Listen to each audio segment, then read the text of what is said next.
नमस्कार सकल के हेलो एवरीवन नमस्ते सभी को सबाई के नमस्कार। तो मैं पहले आज बंगाली में बात करती हूँ फिर हिंदी में करती हूँ और जल्दी में हूँ। तो प्रथमेই আমরা বলে নিচ্ছি যে শুভ নববর্ষ 1432 পয়লা বৈশাখের অনেক অনেক শুভেচ্ছা। যদিও আজকে পয়লা বৈশাখ মানে 1 তারিখ চলেছে কিন্তু নতুন বছর পড়লো বেঙ্গলি নিউ ইয়ার। আজকে ইউজিসি নেট সেট জেআরএফ এর জার্নি আমাদের চলছে। আজকে আমি ইউনিট 5 নিয়ে এসেছি পিডিই মানে হচ্ছে পিপল ডেভেলপমেন্ট আর এনভায়রনমেন্ট। কি পড়বো আমরা আজকে কিন্তু আমি খুব দ্রুত বলছি 5-6 মিনিটের মধ্যে ভিডিওটা কমপ্লিট করবো কিন্তু কারণ রাত্রি 11:30 বেজে গেছে। এটার পর আমাকে আপলোড করতে হবে তারপর থাম্বনেল বানিয়ে আবার দিতে হবে। So please do like comment share and subscribe to SB literature and hit the bell icon so that you never miss an update. साथ ही like comment share and subscribe कर दीजिए और एसबी लिटरेचर के साथ जुड़े रहिए। प्रचुर परिमाणे लाइक कमेंट शेयर এবং সাবস্ক্রাইব করুন। দেখতে থাকুন SB literature hit the bell icon so that you never miss an updates. Bell আইকনকে প্রেস করে রাখুন যাতে করে কোনো ইম্পর্টেন্ট আপডেट्स বা ইনফরमेशंस मिस ना हो पढ़ाशोना रिलेटेड। ज़्यादा से ज़्यादा बेल आइकन को प्रेस करके रखिए ताकि आप लोगों से कोई भी इंपॉर्टेंट इन्फॉर्मेशन अपडेट्स एंड पढ़ाई से रिलेटेड बातें मिस ना हो। तो शुरू করছি আমরা। তো এমডিজি 8টা গোল, এসডিজি 17টা গোল। ফুল ফর্ম জানতে হবে, টার্গেটস উইথ ইয়ার্স মানে কত সাল পর্যন্ত কত কি টার্গেট রাখা হয়েছে সেগুলো জিজ্ঞেস করা হয়, পড়তে হবে।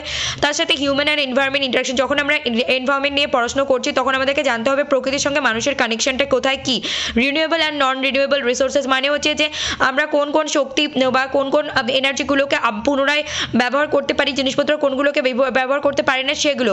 তারপর এনার্জি রিসোর্সেস, ওয়াটার রিসোর্সেস, শক্তি কোন কোন উৎস থেকে তৈরি হয়, জল উৎস, production of West and pollutants, আমরা কি করে কোনো উচ্ছিষ্টর ব্যবহার কি করে করে থাকি এবং যারা পলিউটেন্টস যেগুলো আমাদেরকে ক্ষতি করে। Technology and the environment. আজকাল এরকম পরিস্থিতি চলে এসেছে যে আজকাল বলতে লাস্ট আমরা অনেক জবে থেকে কম্পিউটার এবং তারপর থেকে ধীরে ধীরে টেকনোলজি এতটা ইম্প্রুভমেন্ট হয়েছে। তো আমরা কিভাবে মানে হচ্ছে যে কিভাবে এই টেকনোলজি একদম রিসার্চের সাথে যুক্ত হলো, টিচিংয়ের সাথে যুক্ত হলো, তারপর হচ্ছে কমিউনিকেশনের সঙ্গে যুক্ত হলো, এর সাথে আমরা এনভায়রনমেন্টের সঙ্গেও এর লিঙ্ক পাচ্ছি। কারণ একটাতে প্রভাব পড়লে অটোমেটিক্যালি জীবন আরেকটাতে প্রভাব চলেই আসে। তো এখানে কিভাবে এনভায়রনমেন্ট আর টেকনোলজির মধ্যে কি কানেকশন আছে এবং কিভাবে টেকনোলজি এনভায়রনমেন্টকে ইম্প্রুভমেন্ট দিল বা টেকনোলজি এনভায়রনমেন্ট কীভাবে কী ক্ষতি করলো সেটা আমাদের জানতে হবে। তারপর হচ্ছে impacts of pollutants on human health. যেরকমটা প্রকৃতির জন্য এনভায়রনমেন্ট এবং এনভায়রনমেন্ট থেকেও মানে হচ্ছে টেকনোলজির থেকে এনভায়রনমেন্ট এবং এনভায়রনমেন্টের থেকেও টেকনোলজি উভয়ের থেকে ক্ষতিগ্রস্ত হয়েছে, উভয়ের থেকে উপকৃত হয়েছে, দুটোই আমাদের পড়তে হবে। তারপর হচ্ছে impacts of pollutants on human health.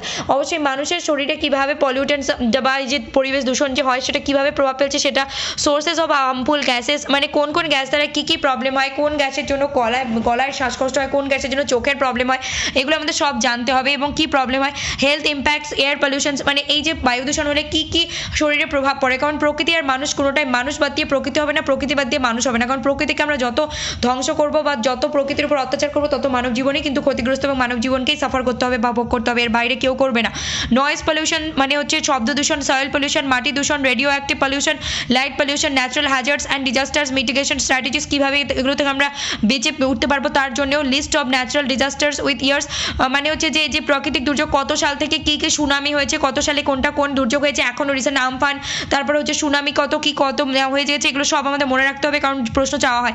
Next awareness কোথাকার এই যে ন্যাচারাল ডিজাস্টারগুলো হচ্ছে, এই যে পলিউশনগুলো হচ্ছে, এগুলো থেকে আমরা কি করে হিউম্যান বা মানুষরা আমরা কি করে এর থেকে সেভ হবো, এটা রাস্তা আমাদেরকেই খুঁজে বের করতে হবে। তো সেটা নিয়েও আমাদের অ্যাওয়্যার থাকতে হবে এবং শিক্ষা প্রদান করতে হবে পরবর্তী প্রজন্মকে। ছোট ছোট বাচ্চা কাচ্চাদের পড়াতে হবে, বড়দেরকেও বোঝাতে হবে। এবং ফুল ফর্মস অ্যান্ড ইটস ইম্পর্টেন্স মানে হচ্ছে যে এখানে কয়েকটা নিয়ে এসেছি। তো সব জায়গাতে এই অ্যাক্রোনিমের একটা ইম্পর্টেন্স আছে, NDMA, DDMA, এই যে ফুল ফর্ম এগুলো ছাড়াও আরও আছে। ইউনিসেফ বা ইউনিসেফ আমরা যেটা বলে থাকি সেটা, UNFCCC আরও আছে এগুলো রিলেটেড। এনভায়রনমেন্ট অ্যাক্টস মানে এই যে গভর্নমেন্টের যেমন অ্যাডমিনিস্ট্রেশন পলিটিতে আমরা দেখি কোন কোন অ্যাক্ট বা কোন কোন আইন নিয়ে এসে কী লাগু করা হয়েছে, ঠিক সেরকমই আমরা প্রকৃতি সংরক্ষণের জন্য কী আইন বা ব্যবস্থা গ্রহণ করেছি সেটা আমাদের পড়তে হবে। নেক্সট আছে প্রোটোকল, মন্ট্রিয়াল প্রোটোকল, কনভেনশন, তারপর কিয়োটো প্রোটোকল, তারপর হচ্ছে ইন্টারন্যাশনাল এগ্রিমেন্ট, সেটা ইন্টারন্যাশনাল হবে ইন্টারন্যাশনাল হয়ে গেছে, সরি তাড়াহুড়ো লিখতে গিয়ে। তারপর Paris agreement, international solar alliance. তো এগুলো মোটামুটি কমপ্লিট করলে আমরা বলতে পারি 5টার মধ্যে 3টে প্রশ্নের উত্তর তো এখান থেকে করতেই পারবো। বাকি দুটো একদম অদ্ভুত টাইপের প্রশ্ন আসবে, কিন্তু কারেন্ট অ্যাফেয়ার্স থেকে আসবে, কিন্তু প্রিভিয়াস ইয়ার সলভ করলে আমরা অবশ্যই পাবো। তো এটাই আমি এখন হিন্দিতে বলে অফ করছি কারণ আমাকে এরপরে দ্রুত গতিতে আপলোড করতে হবে। সো প্রচুর পরিমাণে লাইক কমেন্ট শেয়ার এবং সাবস্ক্রাইব করুন। দেখতে থাকুন এসপি লিটারেচার। শুভ নববর্ষের আবারও জানাচ্ছি সবাইকে শুভেচ্ছা। সবার শরীর স্বাস্থ্য মন ভালো থাকুক, আর্থিক মানসিক শারীরিক সব রকম বিকাশ ঘটুক এবং প্রত্যেকে নিজের জীবনে এগিয়ে যাক এবং প্রত্যেকের ইচ্ছে পূরণ হোক। এবং এসপি লিটারেচারের হাত ধরে যে বা যারা এই স্বপ্ন पूर्ण করতে চাও চলে আসো, এই নতুন বছরে নতুন ভাবে আমরা शुरू करी। तो मुझे आप लोगों को यही कहनी है कि आज है बंगाली न्यू ईयर, तो आप लोगों को सभी को लोगों को भी हैप्पी न्यू ईयर। बंगाली जो 1432 है इसके बहुत बहुत शुभकामनाएं। आप लोगों के जिंदगी में नए नए अपॉर्चुनिटीज नए नए सक्सेस लेकर आए नए साल। तो यूजीसी नेट सेट जेआरएफ के लिए प्रिपेयर हो रहे हैं हम। अपकमिंग एग्जाम को टारगेट कर रहे हैं जून 2025 वाला। फिर भी हम अपकमिंग आने वाले दिनों में बहुत सारे एग्जाम्स होने वाला है, उसके लिए भी ये सब एप्लीकेबल है। तो आज यूनिट 5 मैं खुद लेकर आई हूँ। पीडीए मतलब people development and environment, MDG मतलब millennium development goals. 8 millennium development goals को आपको याद रखनी है, जैसे भी करो लेकिन याद रखो SDG 17 SDG sustainable development goals. इसके टारगेट्स एंड कौन से साल से कौन से टारगेट्स रखी गई है उसको पढ़ो। ह्यूमन एंड एनवायरमेंट इंटरेक्शन मतलब जब आप एनवायरमेंट को पढ़ रहे हो तो ऑटोमेटिकली ह्यूमन आ रहे, ह्यूमन पढ़ रहे हो तो एनवायरमेंट विदाउट मतलब एक दूसरे के इंटीग्रेटेड पार्ट है, तो एक आप नहीं छोड़ सकते दोनों को ही। तो इन दोनों के जो कनेक्शन है उसको समझना जरूरी है। फिर renewable and non renewable resources मतलब कि किस एनर्जी को हम फिर से यूज करते हैं और किसको नहीं कर सकते हैं। फिर एनर्जी रिसोर्सेज मतलब कैसे हम किसको कौन सी शक्ति को यूज करके क्या क्या प्रोड्यूस कर रहे हैं, क्या क्या क्रिएट कर रहे हैं, सृष्टि कर रहे हैं। वाटर रिसोर्सेज, फिर production of waste and pollutants के जैसे हम जो फेंकी हुई चीज़ है उसको कैसे फिर से उसको साइक्लिंग करके कुछ बनाते हैं, और पोल्यूटेंट्स कैसे हमें दूषित करते हैं ये परिवेश को हम लोगों को। ये टेक्नोलॉजी एंड दी इन्वायरमेंट।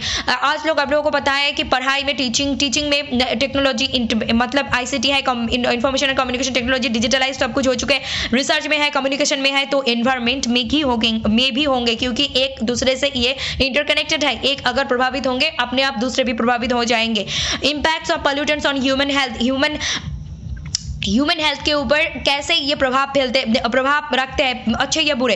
फिर रिसोर्सेज ऑफ हार्मफुल गैसेस मतलब कि कितने सारे गैसेस हैं उनके फुल फॉर्म समझो, और कौन सी गैस जो आंखों के लिए बहुत खतरनाक है, कौन सी अपनी जो रेस्पिरेटरी सांस यंत्र है जो हम सांस लेते हैं उसके लिए कौन सी खतरनाक है, इसको पढ़ो। और बहुत सारे हैं, इसको सर्च करके पढ़ो। हेल्थ इम्पैक्ट्स एयर पोल्यूटेंट्स, ये एयर मतलब ये जो वायु है ये पोल्यूटेंट दूषित होने के बाद ह्यूमन के हेल्थ पे क्या इश्यूज होते हैं। फिर नॉइस पोल्यूशन, फिर soil pollution, radioactive pollution, light pollution, natural hazards and disasters mitigation strategies. हम ये डिजास्टर्स को देखेंगे भी, नॉइस पोल्यूशन, नेचुरल हैजर्ड्स, इससे हम बचेंगे भी कैसे, इसको भी पढ़नी बहुत जरूरी है। List of natural disasters with years मतलब कि कौन से साल में कौन सी लास्ट में सुनामी कब हुए थे, फिर कैसे कैसे लाइला आइला कौन से टाइप्स के साइक्लोन आए थे। इन सारी चीजों को आपको ईयर के साथ याद रखनी होगी क्योंकि पूछे जा रहे हैं। अवेयरनेस ऑल ओवर इंडिया में क्या क्या हो रहा है नहीं हो रहा है, या फिर ऑल ओवर इंडिया से आउटसाइड भी, क्योंकि करंट अफेयर्स के लिए आ सकते हैं। अवेयरनेस मतलब कि इन सारी चीजों से हम कैसे बचे, बच्चों को हमें शिक्षा देनी होगी कि ये अगर हो तो भूकंप हो तो आए तो कैसे हम खुद को प्रोटेक्ट करें। फिर कोई ऐसे नेचुरल डिजास्टर आए तो कैसे हम खुद को प्रोटेक्ट करें। फिर फुल फॉर्म कुछ एग्जांपल्स लेकर आई हूँ, इसको फुल फॉर्म पढ़ो और उसके क्या काम है इसको भी पढ़ो। और बहुत सारे हैं, सर्च करके पढ़ो। मैं यहाँ पे कुछ 5-6 ही लेकर आई हूँ। एनवायरमेंट एक्ट्स मतलब कि जैसे आप लोगों को पता है कि हायर एजुकेशन में गवर्नमेंट पॉलिटी में हमें बहुत सारे एक्ट्स देखने को मिलते हैं, मतलब कि हम कुछ नियम लेकर आते हैं, लागू करते हैं इंसानों के लिए अच्छे के लिए। तो ये एनवायरमेंट को प्रोटेक्ट करने के लिए कौन से एक्ट्स हम लेकर आते हैं उसको पढ़ो। फिर protocols, Montreal protocol, Rio summit convention, Kyoto protocol, international agreement. ये इंटरनेशनल मैंने हर बड़ी में इंटरनेशनल लिख दी, आई एम सॉरी, आप लोग खुद से ठीक कर लेना। Paris agreement, international solar alliance, ये सारी चीजें आप पढ़ोगे तो मैं ऐसे कह सकती हूँ कि इनको डिटेल में पढ़ोगे इस चार्ट को तो आप एग्जाम में 5 आउट ऑफ 5 3 क्वेश्चंस को करेक्ट कर सकते हो। बाकी 2 क्वेश्चंस करंट अफेयर्स से प्रीवियस क्वेश्चन से पूछे जाएंगे, या फिर कुछ उटपटांग सा क्वेश्चंस पूछे जाएंगे जो आपको नहीं पता, क्योंकि उन लोगों का टारगेट है आपको 100 में से 100 तो मार्क्स कैरी करने नहीं देंगे, लेकिन हम हर तरीके से प्रिपेयर होकर ही जाएंगे। So that's it for today, thank you very much, stay connected to SP literature, do like comment share and subscribe to SP literature, hit the bell icon so that you never miss an updates. ज्यादा से ज्यादा like comment share and subscribe कर दीजिए और देखते रहिए SP literature को। प्रचुर परिमाण में like comment share and subscribe करना, देखते रहो एसपी लिटरेचर। और नई यार के बंगाली न्यू ईयर के सभी को अगेन से शुभकामनाएं, और आइए जुड़िए एसपी लिटरेचर के साथ और आने वाले दिनों में अपने सक्सेस एसपी लिटरेचर के साथ मिलके करिए। और ये एसपी लिटरेचर है ही आप लोगों को आगे ले जाने के लिए। और thank you all, love you all, God bless you all, take care, good night and keep learning and keep watching SP literature.